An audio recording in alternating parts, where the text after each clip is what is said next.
Olá, tudo bem com você? Seja muito bem-vindo a mais um capítulo do Mundo Corporativo aqui na CBN, que hoje vai falar sobre gestão de pessoas, gestão de negócios. E o nosso convidado é Joamel Bruno de Mello, médico, empresário, que traz a experiência desenvolvida na gestão da área. Mello, muito obrigado pela sua gentileza de estar conosco aqui. Um bom dia. Bom dia, Milton. Foi um prazer estar aqui, ter sido convidado. Para mim é uma grande honra, já que eu sou o seu ouvinte. E o que que o senhor encontrou nesse mercado que o senhor logo identificou que era necessário mudar para melhorar esta gestão? A mudança tem que ser contínua. É todos os dias, é todos os momentos. Essa operadora de saúde fez 45 anos de atividade. E nós caminhamos nesse período. E eu podia dizer para você que não tínhamos uma gestão no início, palavra gestão. Administrávamos. Mas com o tempo vimos a necessidade de exercitar a gestão. E ela foi gradualmente melhorando, ao ponto da operadora ser chamada a joia da coroa, pelo tipo de gestão que ela tinha, Nós estamos falando aqui da MESP Sistema de Saúde. da MESP Sistema de Saúde. O senhor falou aí 2 palavrinhas, e aí eu que vou pedir para o senhor nos ajudar a conceituar. O senhor disse antes não tinha gestão, tinha só administração. Sim. Qual é a diferença de administração para a gestão? A administração, ela tem as disciplinas, vamos chamar assim, estanques. Você tem a finanças, tem a área comercial, tem a área de recursos humanos e por aí vai. E na gestão há um entrelaçamento entre essas disciplinas, de tal maneira que possibilita você ter um melhor resultado por esse entrelaçamento e, no nosso caso, como é gestão baseada em pessoas, é dessa união que você faz com as pessoas que trabalham e, na verdade, se você for olhar, elas se consideram parte de uma grande família. Agora, doutor Joamel, eh, o que que se transformou em desafio no momento em que o senhor percebeu que nós precisamos sair da administração que nós temos até aqui para criar um processo de gestão? O que que se transformou no principal desafio? Quem tem uma empresa tem os desafios a todos os momentos, todos os dias e todas as horas. São sempre desafios. E você vai procurar melhorar esta empresa dia a dia no seu conceito, na sua qualidade, na sua excelência e nos seus resultados. E a procura desta melhora, a procura desta situação de excelência, você começa a ler alguma coisa, você começa a ter pessoas que te ajudam no dia a dia da empresa, consultores, e você, no fim, acha um caminho. E esse caminho é a gestão. E aí, com base nessa experiência, vocês desenvolvem o GEAP, que é Gestão Então, de Alta em, Performance, sempre chamando a atenção para o baseada em em pessoas. pessoas. Explique para nós o que é o GEAP, que sistema é esse? É a obtenção de resultados com pessoas comuns. Não precisa serem todos talentos, não precisa serem todos líderes, não precisam ser todos grandes nomes. Se você aplicar esse sistema de gestão, você tem com pessoas comuns um resultado extraordinário. O senhor, faz questão sempre de falar, e no livro isso fica muito claro, da questão da aproximação das pessoas. Por quê? Geralmente, as empresas afastam as pessoas? Sim, geralmente sim. As pessoas que geram resultados. Nós temos números, mas quem faz os números são as pessoas. Então, nós temos que ter as pessoas próximas. E como eu falei a você, pessoas comuns têm que estar próximas aos líderes, vamos chamar assim. E esses líderes, trabalhando com essas pessoas, levam a resultados, desde que sigam uma certa trajetória, uma sequência de passos. E o senhor explicaria para nós alguns desses passos que o senhor considera essenciais para o desenvolvimento e para que se chegue ao resultado final, que é essa aproximação? Eu acho que fundamental é a cultura da empresa. Uma cultura você pode enfocar no credo da empresa e aí, nesse credo, você procura ver a visão, a missão e os valores da empresa. Isso tudo é a cultura. E na parte da ciência, então, entra planejamento estratégico, entra o orçamento, entra o programa de ação, as metas, os resultados, oferecer aos colaboradores uma participação nos resultados é muito importante. O senhor chama a atenção da necessidade da aproximação, mas também é verdade que nós encontramos aí no histórico das corporações que algumas corporações, algumas empresas centralizadoras, com uma gestão muito centralizadora, acabam dando resultado É também. verdade, é verdade. Não há um modelo certo? Não, não, não, Ou é não. porque há mudanças hoje que vão fazer com que esse modelo centralizador acabe não dando certo daqui para frente? Não.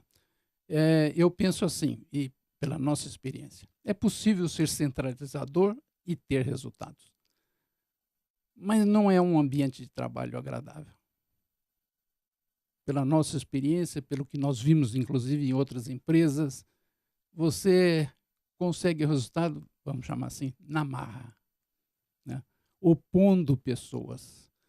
E, nesse caso, não. Você obtém resultados junto com as pessoas e pessoas felizes.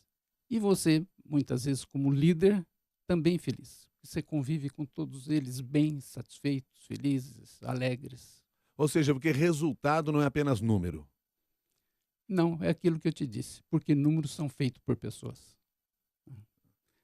Mas o resultado, número é muito importante também. Você tem que se basear em números para falar em resultado. Não é só resultado de felicidade.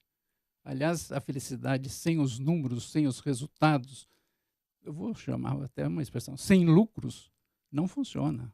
É uma felicidade efêmera. Sim, mas aí quando o senhor avalia a questão dos resultados, aí que sim a gente não está olhando só para número, porque o senhor mesmo chamou a atenção o seguinte: não adianta chegar ao resultado, mas não ser uma gestão saudável, as pessoas não serem felizes, as E pessoas não gostarem do que estarem fazendo, isso. por exemplo. Conseguimos na marra, usando a Uhum, sua própria é expressão. verdade. Quer dizer, por isso que eu penso assim, quer dizer, o resultado não pode ser visto apenas como o número final. O resultado tem que ser algo bem mais amplo. Além do número, também essa satisfação da empresa e da corporação, das pessoas que fazem a empresa. É isso, Milton. Se nós avaliarmos isso, tem sido repetido, a maior período, o maior tempo de nossa vida, nós estamos dentro da empresa, né? Muitos demoram um tempão no trajeto de ida e volta para casa, ficam em casa apenas algumas horas, e a maior parte do tempo estão dentro da empresa.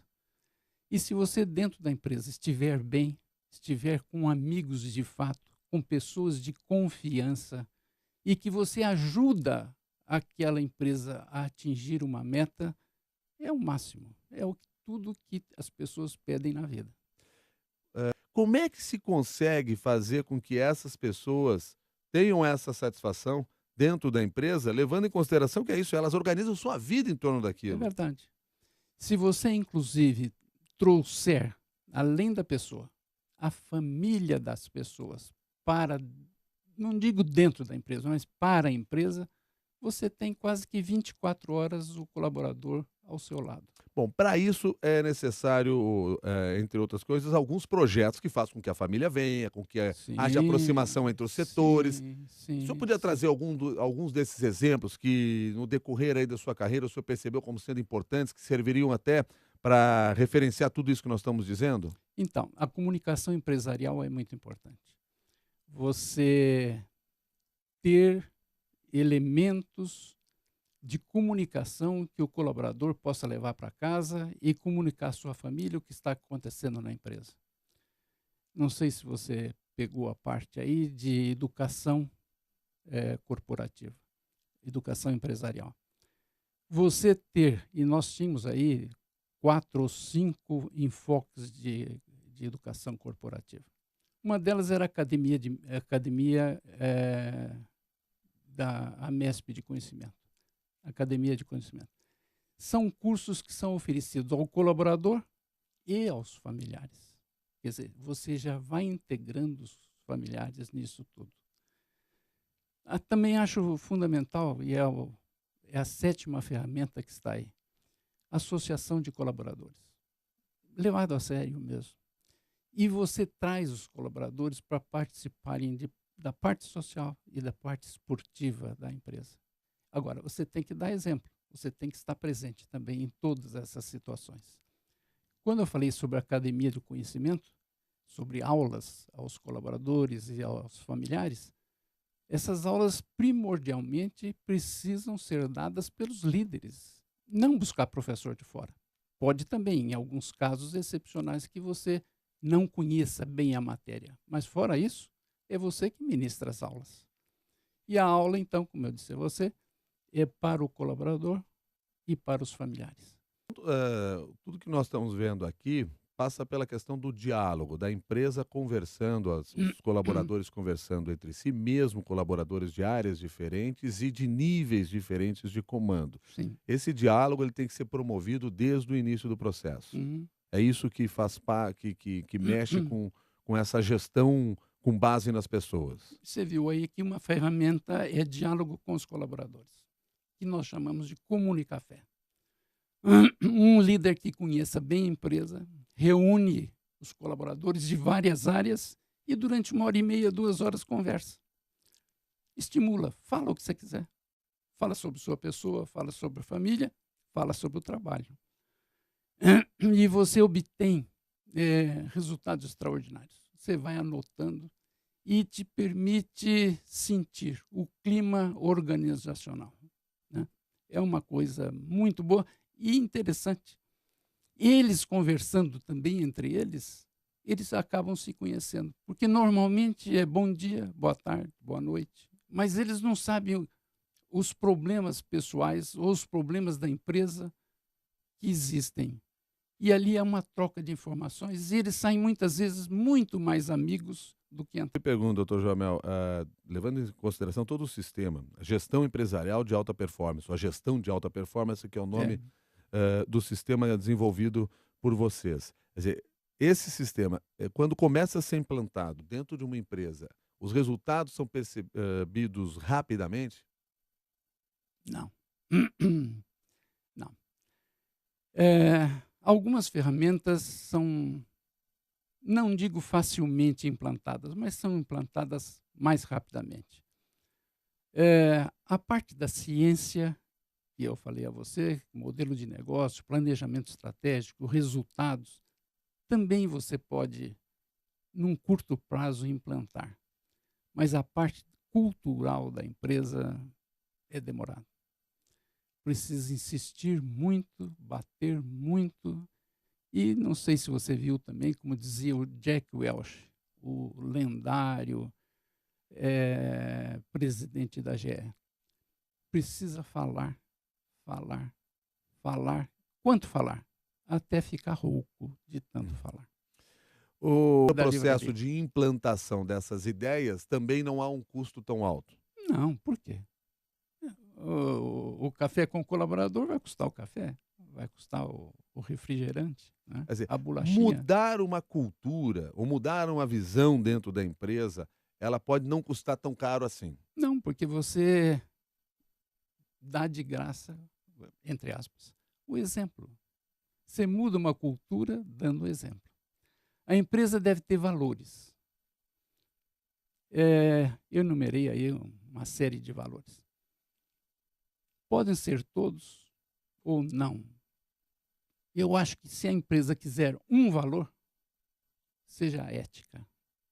Bastaria a ética. Mas, naturalmente, se colocar mais uns 4 ou 5, ajuda. Mas para implantar os valores, não basta falar. Não basta colocar um quadro na parede escrito valores. Você tem que praticar os valores. E na prática dos valores, você tem que dar exemplo. Como eu digo a você, os líderes da empresa têm que dar o exemplo. Claro. Doutor Jamel, engajamento dos líderes para que esse processo funcione. Convencimento dos líderes, até para a ideia de que sim, você vai ter que ouvir mais e você corre riscos, porque pode ser que apareçam pessoas aí com uma capacidade muito acima da sua. É um risco que a gente corre quando você começa a abrir espaço para todas as pessoas. Como é que se faz esse trabalho? Eu acho que quando você tem um programa e dá o exemplo, e no meu caso, eu era presidente do conselho da empresa, então não era difícil.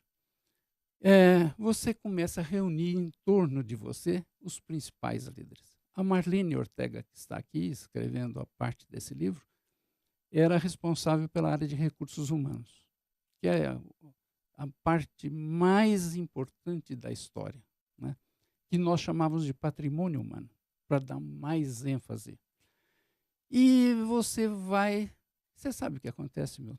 Hum. Aqueles que não se adaptam a esses valores que são nobres, saem, Eles acabam deixando a empresa. acabam deixando a empresa.